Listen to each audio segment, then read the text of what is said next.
This is a bit of a safety film that we're going to be doing here. Um, Number one, if you choose not to hire a lawyer, if you should get a ticket, we keep 100% of your safety bonus for a year.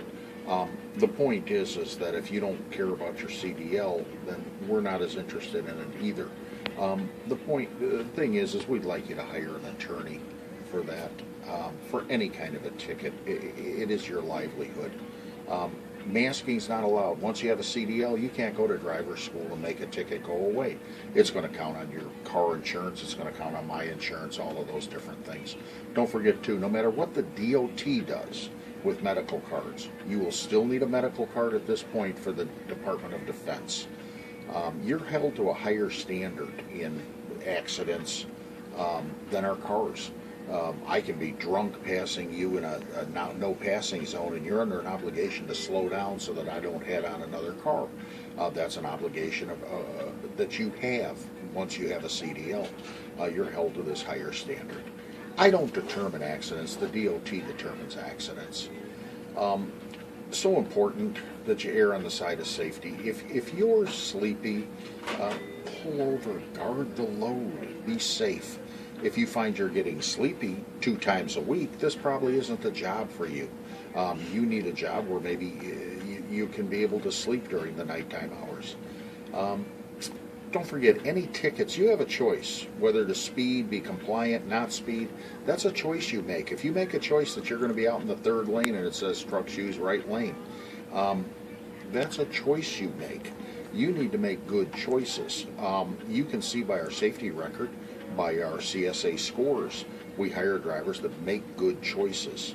Your safety bonus, $375 every quarter. Your first quarter, you have to be 2 quarters when you're here, so the first quarter may not pay you the dollars, but the second quarter is retroactive. You get 6 months worth. Don't forget, hands-free cell phones. If you have a CDL driving a truck, you cannot be talking on a cell phone. Accidents, you have to talk to somebody here. You cannot leave a message, and it's got to be right now, not an hour later. We can fix anything but an accident or a ticket. Those are things we can't do. And don't forget, road rage, you can't win. If you're mad at me for something and you want to tailgate me, I'll slow down to 3 miles an hour and ask you how many gears that truck has. As we build back up speed, I'll slow down again. How do you win? I'm much more maneuverable in a car. Washington requires the most amount of chains. You got to have 7. If you are short of hours, it's your obligation to let dispatch know that you're short of hours the day before.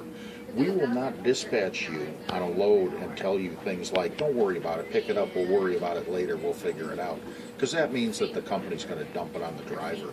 We have no intentions of dumping anything on a driver. We're going to first come up with a plan. And then once we have a plan, we may say, pick it up. How about if you dropped it over at Letterkenny, did a restart, and then headed out to California? We may do those kinds of things, but we first need to know that you are running short of hours before we can come up with that plan. Run safe and compliant. It is the only way. Never listen to illegal instructions. Someone tells you, well, you're only 5 minutes away and you're out of hours, just go. Absolutely not. Do not. Scale at certified scales. Most bases have a scale, but anytime you load over 20,000 pounds, you need to axle out and scale. That's your responsibility. You pay those tickets, okay? And they can be extremely costly. If they weren't, we would say no big deal. Believe me, you need to scale out at a certified scale, okay? Always get a visual check on your 5th wheel. Everybody I talk to either knows of somebody or has dropped a trailer because they did not look at the 5th wheel connection. Tickets and any paperwork you receive from law enforcement, we need a copy of within 24 hours. You give up pre-trip money, you give up compliance money, and you give up safety money if you can't send us that paperwork within 24 hours. Don't forget, you have to have, when you're loading explosives or unloading, stop the motor.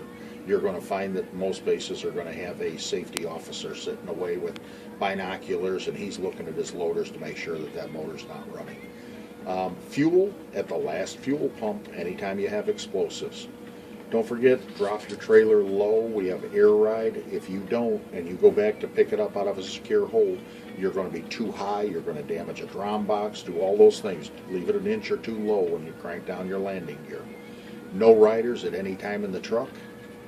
Have to have reflectors out within 15 minutes of the time that you're on the shoulder of a road.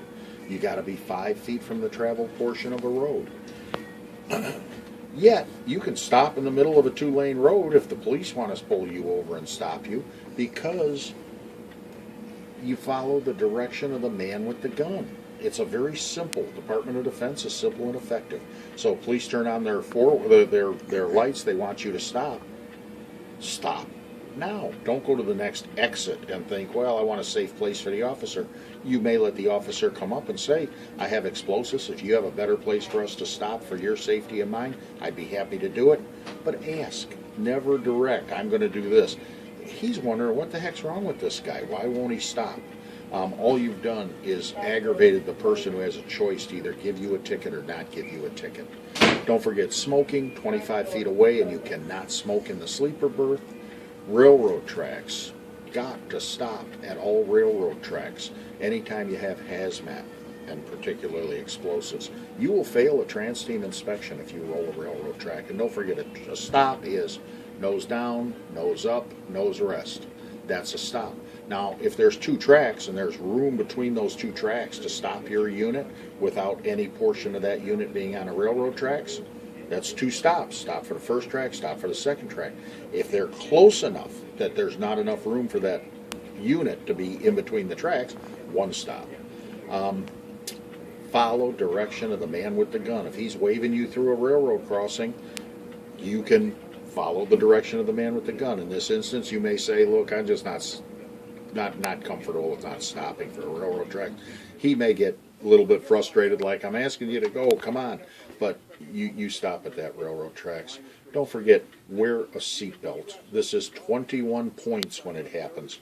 It is so simple to buckle a seatbelt. We don't tolerate people without driving with seatbelts because I never understood, why is it 7 points? Why is it such a high point for not wearing a seatbelt? What's the danger in it? Well, the danger is this. At a DOT seminar we attended, learned that what the DOT found out is behavior. People that don't wear seatbelts tend to be risk takers. They tend to be people that'll speed, turn corners too fast, those sorts of things. Wear a seatbelt. Hazmat spills, you are only trained to observe and report. You're not trained to clean up. So keep that in mind. Never forget, you are not trained to clean up hazmat spills.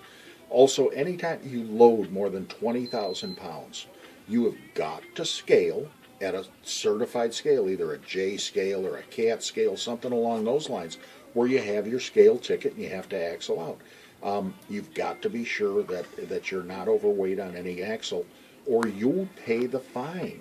Okay, these are extremely expensive. Take the time, be sure to scale out. That's all I have for this video. Thank you.